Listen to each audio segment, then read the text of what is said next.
Hola y bienvenidos a mi canal de YouTube una vez más. Hoy tenemos el caso de Tamla Horsford. Ahí arriba en la que está en pantalla pueden ver el resto de mis casos. Acá abajo tienen mis redes sociales por si quieren seguirme en alguna de ellas. Y sin nada más que decir, comencemos.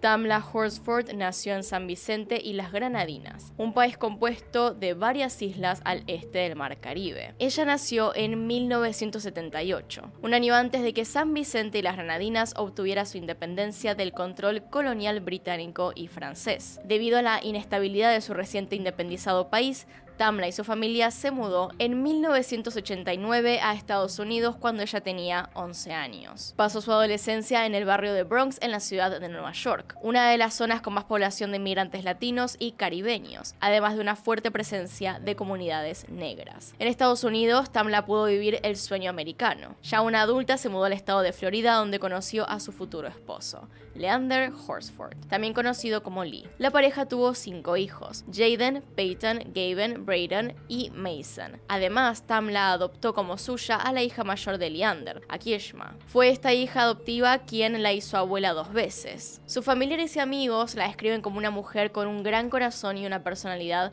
contagiosa, que se hacía amar por todos quienes la conocieron. Hasta aquel momento de su vida, Tamla se había amoldado fácilmente al modelo de vida estadounidense, pero hay que detallar que siempre vivió en regiones con grandes poblaciones y comunidades afroamericanas. Este dato quizá no les parezca relevante en un principio, pero es uno de los temas principales de este caso, ya que en el 2013 el esposo de Tamla consiguió un empleo en el estado de Georgia, donde se mudó toda la familia. Los Horsford se mudaron al condado de Forsyth, al norte del estado, una región mayoritariamente habitada por gente blanca con una fuerte historia racista. En el año 1912 se hizo una limpieza racial en el condado, y desde entonces aquella región de Georgia se conoce públicamente como un lugar hostil hacia las personas negras, la comunidad LGBT+, y básicamente cualquier minoría. Cabe destacar además que el condado de Forsyth es la región con más dinero de todo el estado de Georgia, y uno de los lugares más ricos de todos los Estados Unidos. En el censo del año 2010 se determinó que el 85,4% de los habitantes de Forsyth eran blancos, mientras que la población negra ocupaba el 2,6%. Sin embargo, los números comenzaron a crecer exponencialmente en la década del 2010. Pero, aunque la población latina y asiática creció en aquellos años, la población negra solo aumentó un 2%. Este contexto es fundamental para ver la historia de Tamla, una mujer negra inmigrante viviendo en una de las ciudades más racistas de los Estados Unidos, y que su vida se amoldara perfectamente al modelo del sueño norteamericano parecía incluso un insulto para los habitantes de este lugar. Esto tiene que ver con el caso, más que nada con cómo se desarrolló. Es una clara historia de indiferencia muy posiblemente impulsada por un amplio historial racista. Con esto dicho entonces, pasemos al día de los hechos.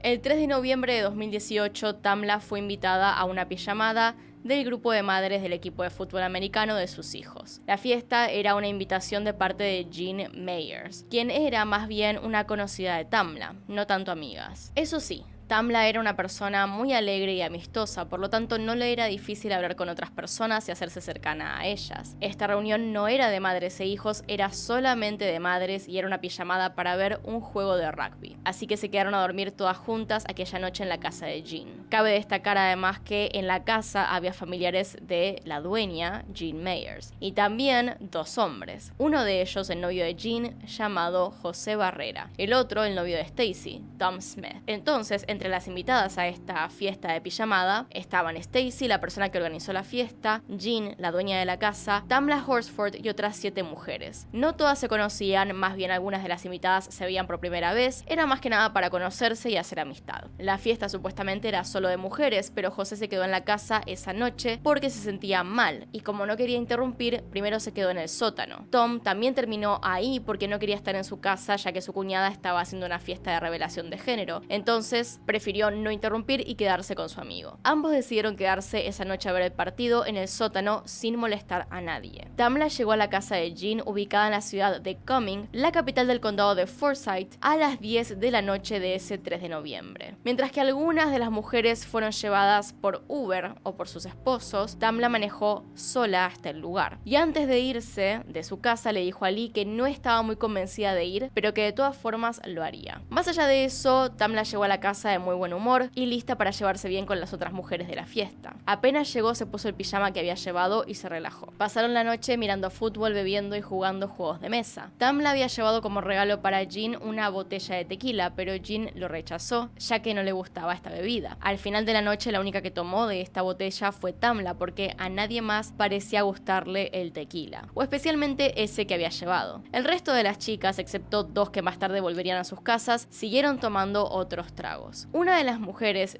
Jennifer, solía excederse un poco con el alcohol e incluso manejar bajo los efectos. Ella fue de las más intoxicadas esa noche. Las otras más bien tomaron, se rieron un poco y no mucho más. Otra cosa que consumió Tamla fue un poco de marihuana que le convidó la tía de Jean. No fue mucho y se dio al principio de la noche, ya que Jean las detuvo. Según las chicas, no hubo nada más en esa fiesta, aunque esto podría ser una ligera mentira. Una vez llegado el entretiempo, los dos hombres que estaban en el sótano pasaron a comer en la planta baja de la casa con las mujeres. Desde ahí se quedaron para ver el final del partido con ellas. Antes de irse a dormir, Tamla llamó a Lee y a sus hijos para desearles buenas noches. Después hizo una llamada por FaceTime con su hija, también para desearle buenas noches. Esto fue entre las 10 y 10:30 p.m. Al mismo tiempo es que dos de las invitadas se fueron a sus casas. Quedaban entonces 8 mujeres en la casa. 2 de ellas subieron para ver una película y dormir. El resto se quedó discutiendo qué harían. Tamla para ese momento se quería volver a su casa, pero terminó no haciéndolo, ya que Tom, José y Jean no creían que fuera buena idea que manejara después de tomar. Aunque según el esposo de Jean realmente no importaba mucho, ya que ella no se ponía borracha fácil. Era la 1 de la mañana ya y Tamla no parecía querer irse a dormir todavía. Seguía teniendo energía, pero el resto de la gente ya esperaba irse a la cama. Otra cosa que quizá la molestó un poco fue que todos estaban separados en habitaciones y tenían con quién dormir, mientras que ella había quedado sola dentro de esa organización que hicieron. Tamla y una de las mujeres llamadas Bridget se quedan entonces en la cocina hablando un rato.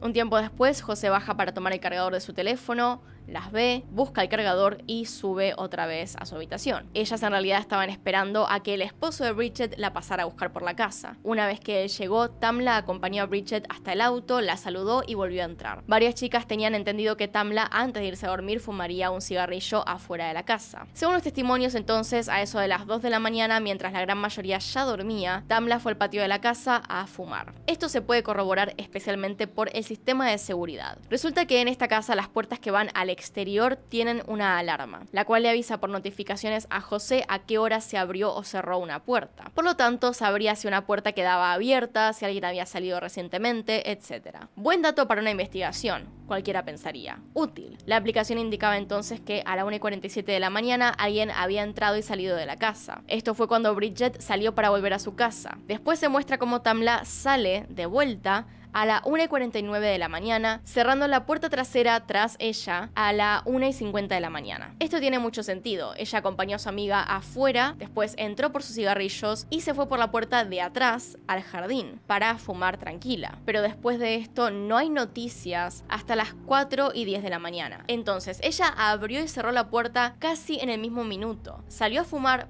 pero nunca entró. Y eso es muy importante. Como dije, lo siguiente que se puede observar es a las 4:10 de la mañana, cuando otra de las mujeres invitadas, llamada Marcy, se va de la casa. El único detalle extraño de esto es que Marcy tenía su turno en el trabajo a las 10:30 am, y claro que por eso se quería ir temprano para bañarse, cambiarse de ropa y estar a tiempo. Pero hay a quien le parece que era una exageración irse a las 4 de la mañana. Después otra mujer se va a eso de las 7:30 de la mañana. Entre las 8 y las 8:30 de la mañana, Tom y Stacy deciden irse porque debían volver a su casa a ver a sus hijos y empezar el día. Stacy había dejado su teléfono en el living junto al de Tamla, a modo de chiste porque ella la noche anterior estaba triste por no dormir con nadie y entre risas dejó su teléfono ahí para que durmieran juntos. De vuelta, todo esto era como un chiste. Al ver el teléfono en el living, el teléfono de Tamla junto al suyo, Stacy pensó qué bueno que Tamla se se quedó a dormir en lugar de irse en medio de la noche, pero no notó nada más. Ya después lo último es que entre las 8 y 8:30 se estaba despertando la tía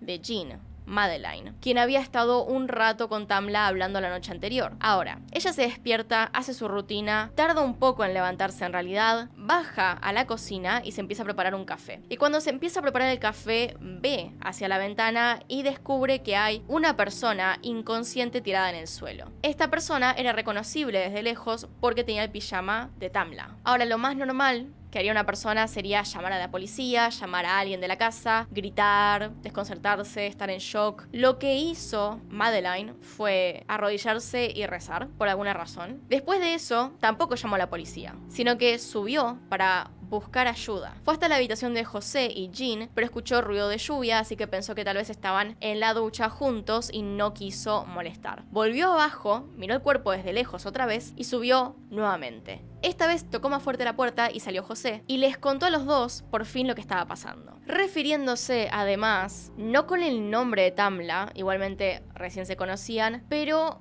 diciendo: le pasó algo a tu amiga, la de las islas. Más allá de eso, José entonces bajó inmediatamente. Y acá hay dos detalles. El primero, que nadie se estaba duchando, así que no sabemos de dónde salió esto de que escuchaba ruido de agua. Y lo segundo es que José dijo algo extraño. Ahora, lo que dijo en realidad fue después de su primer testimonio. Él dijo que esta mujer fue a hablarle, que fue a decirle lo que estaba pasando, y después fue hasta el balcón de donde supuestamente Tamla se habría caído, y antes de llegar, en el deck, vio un cigarrillo y un encendedor y los recogió, los puso en otro lugar, porque según él tiene OCD, o más bien TOC, un trastorno compulsivo, y que tiene que hacer este tipo de cosas como ordenar, pero afirma además que eso fue antes de saber lo que iba a ver. Que es como que hizo eso, más bien porque no sabía la urgencia, lo urgente que era el asunto. El problema es que esta mujer, la tía de su esposa, ya le había dicho lo que iba a ver, ya le había dicho lo que estaba pasando, una mujer muerta en el patio. Esa no fue la única incongruencia en todo esto, pero solamente les quería decir que desde un principio había cosas raras. Es así entonces que una vez que se encuentra con el cuerpo, bajan todos, José Barrera llama a la policía a eso de las 9 de la mañana y dice que Tamla estaba en el suelo del patio sin moverse ni respirar, y también detalló que tenía un corte en una de sus muñecas. We had people over last night when we were drinking. Most of us went to bed. One of them stayed on the balcony. She was drinking, and we just went outside, and she's laying face down in the backyard. She was the only smoker. I mean, I'm on the back deck right now, and, cigarettes, lighter, that type of thing are out here. Lo más importante creo que es el siguiente dato que nos da a entender que algo definitivamente está mal. Tamla fue encontrada por las otras personas de la casa completamente contra el piso, en forma recta. Brazos pegados al cuerpo, cara apuntando contra el suelo directamente, no a ningún costado, nada, recta. Pero cuando la policía hizo el reporte, escribieron que se la habían encontrado con el brazo y la cabeza giradas hacia un lado, como si se hubiese caído, digamos, con la pierna así un poquito girada al costado también, que es típica posición de alguien que se cayó. Y entonces la teoría de la policía se basaba justamente en esto, que creemos es una mentira, porque todo el resto de la gente que estuvo en la casa esa mañana dijo lo contrario. Para la gente de la casa la habían encontrado en forma completamente recta, y para la policía la habían encontrado de una forma en la cual parecía que se había caído del balcón. La autopsia entonces, llevada a cabo por la policía local de Forsyth, determinó que había un alto nivel de alcohol en su sangre, determinando claramente que esto fue lo que causó que cayera del balcón y le produjera múltiples lesiones por fuerza contundente en todo el cuerpo, ocasionando así la muerte. Entonces, lo supuesto por la policía era que Tamla estaba demasiado borracha y que por eso se cayó del balcón, pero la realidad es que primero que nada el cuerpo no se encontró como si se hubiera caído. Más allá de que la posición en la cual realmente la habrían encontrado los de la casa, y digo habrían porque de vuelta puede ser que no mientan, puede ser que mientan, la verdad que no sabemos, más allá de que la posición haya sido antinatural, si realmente se cayó de esta manera, toda su cara debía presentar un fuerte golpe. Quizás se habría roto la nariz, incluso, pero eso no parece haber sucedido. Además, no creo que ese golpe desde un primer piso pudiera matarla tan fácilmente, aunque dentro de todo es posible. Esto que digo no es solo una impresión Mia, por supuesto, sino que a la familia de Tamla le pareció una situación muy extraña, más aún teniendo en cuenta que ella no solía tomar hasta no poder moverse. Según su esposo Lee, ella podía tomar y tomar, caminar en tacos altos y no tambalear. La razón por la cual podría haber mentido a la policía es porque hacer este ligero cambio en el informe, el del cuerpo mirando hacia otro lado, podría cerrar fácilmente el caso. Ella se cayó, entonces no fue víctima de nada y la carátula cambia. Punto aparte, volviendo al tema del evidente racismo que hay en ese lugar, Lee, el esposo de Tamla, fue a la funeraria para ver a su esposa una vez que ya estaban investigando el caso. Y dice que cuando entró, pegó un grito que habrá asustado a más de una persona al momento de encontrarse con Tamla. Como algunos sabrán, para hacer un funeral a veces se maquilla, viste y prepara al muerto para que no sea choqueante ver a una persona amada después de los procesos naturales que ocurren una vez fallecida. Es algo normal que el cosmetólogo mortuorio maquille el cuerpo como más le parezca. En este caso, Lee vio a su esposa cubierta con un color tan oscuro que parecía tinta para zapatos. Parece una broma de mal gusto hacerle eso a una persona. El trabajo del cosmetólogo es tener los colores adecuados para las pieles y, en todo caso, buscarlos. Pero entregar así el cuerpo de un ser querido, con tal terrible falta de respeto, a Lee le pareció otro caso de racismo. Como si simplemente ponerle color negro, completamente negro, a una persona de piel más oscura en la cara fuera normal, fuera algo bueno, aceptable. Leander salió de ahí enojado y sin querer regresar, esperando hacer la reunión con familia a ataúd cerrado del mal trabajo que le habían hecho a Tamla. Su hijo mayor insistió en que querían verla, estaba muy enojado e impaciente. Leander, después de una discusión, aceptó y volvió a entrar al lugar junto con él. Ninguno de los dos lloró. El rostro de Tamla, así como lo habían preparado, era irreconocible. Volviendo a la autopsia entonces, la que mandó a hacer la policía, esta no dejó muy conforme a la familia y amigos de Tamla. Pero también hubo otra cosa que los hizo sospechar de que algo no andaba bien con el caso. José Barrera, el hombre que llamó por teléfono a la policía, era un oficial de la corte de Forsyth. Y durante la investigación del caso fue removido de su puesto por revisar múltiples veces los archivos de la investigación. Fue por estos dos motivos que la familia de Tamla pidió una nueva autopsia, esta vez llevada a cabo por la Oficina de Investigaciones del Estado de Georgia, que es básicamente un FBI a nivel estatal. La nueva autopsia fue más abarcativa y determinó que Tamla tenía múltiples heridas en la cabeza, el cuello y el torso, además de cortes en su rostro, manos, muñecas y en la parte inferior de sus piernas. Tamla también tenía una laceración en el ventrículo derecho de su corazón. En la sangre se determinó que había alcohol en una dosis cerca de una cantidad mortal, además de restos de THC, el componente psicoactivo del cannabis. Encima de esto, también había alprazolam, una medicina para la ansiedad que es muy adictiva y peligrosa si se mezcla con otros componentes. A pesar de esta investigación, el caso se cerró el 20 de febrero de 2019, es decir, tan solo 3 meses después de la muerte de Tamla, y fue catalogado como una muerte accidental. Un año más tarde, con el caso de George Floyd, el hombre negro asesinado por la policía en plena calle, se generaron una serie de protestas a lo largo de todo el país y un resurgimiento de miles y miles de casos sin resolver o sospechosamente resueltos como el de Tamla. El 5 de junio de 2020, el abogado de la familia Horsford le escribió una carta al esposo de Tamla recalcando que todos los detalles apuntaban a un homicidio. Según el abogado, las declaraciones de los testigos están en conflicto. Un potencial sospechoso manejó el cuerpo y la evidencia antes de que llegaran las fuerzas policiales. Se eliminó la evidencia y no siguió ninguna investigación. La escena del crimen no se conservó. Un hecho notable es que no se tomaron fotografías durante la autopsia del cuerpo de Tamla. Esto tuvo que haber sido hecho por orden de alguien, porque tal práctica es inaudita. Reconocemos que la transparencia es vital para las agencias de aplicación de la ley y queremos asegurarnos de que no se ha dejado piedra sin remover en la investigación de esta trágica muerte. El 80% de los casos en que los afroamericanos mueren en circunstancias misteriosas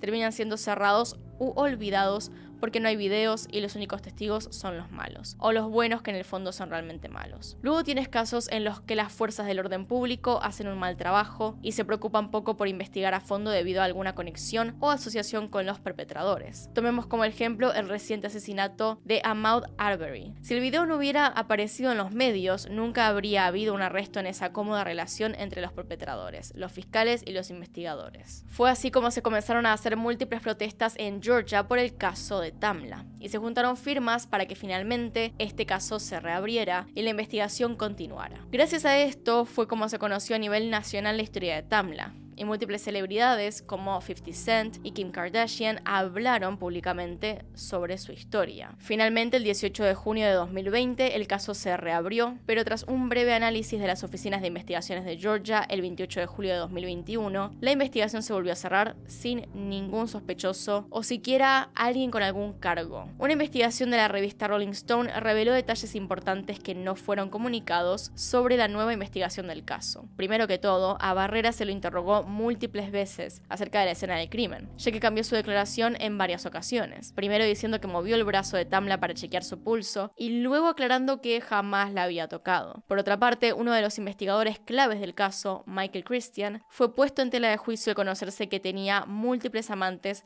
por fuera de su matrimonio, a quienes les revelaba información confidencial del caso de Tamla. A una de sus amantes le escribió lo siguiente, burlándose del esposo de Tamla. Hola señor, sé que nunca nos conocimos, pero estoy aquí para decirle que su esposa y la madre de sus 6 hijos ha muerto. Oh sí, estoy feliz de informar que ella estaba realmente borracha y aterrizó boca abajo en el patio trasero y murió, ya sea por hipotermia, asfixia o por tragarse su propio vómito, no estoy seguro. Sé que tiene recuerdos divertidos con ella. Disfrute acorralando a estos 6 niños que ahora se están volviendo locos. Saludos de la tierra de asesinos bastardos racistas encubridores. ¿Cómo estás? Es un gran día lluvioso, bueno para cavar tumbas poco profundas al costado del camino. Al momento de hacer este video, el caso de Tamla sigue cerrado y su familia sigue reclamando justicia. Así que de momento, este caso no está resuelto. Eso fue todo por el video de hoy, al menos por ahora. Últimamente se estuvo hablando más de este caso, justamente para intentar que se haga algo. Pero claramente cada día que pasa es un poco más difícil de resolver. Y así, hasta acá llegamos entonces. Acá están los Patreons y los miembros del canal.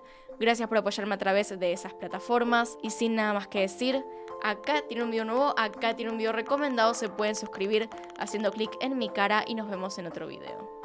Adiós.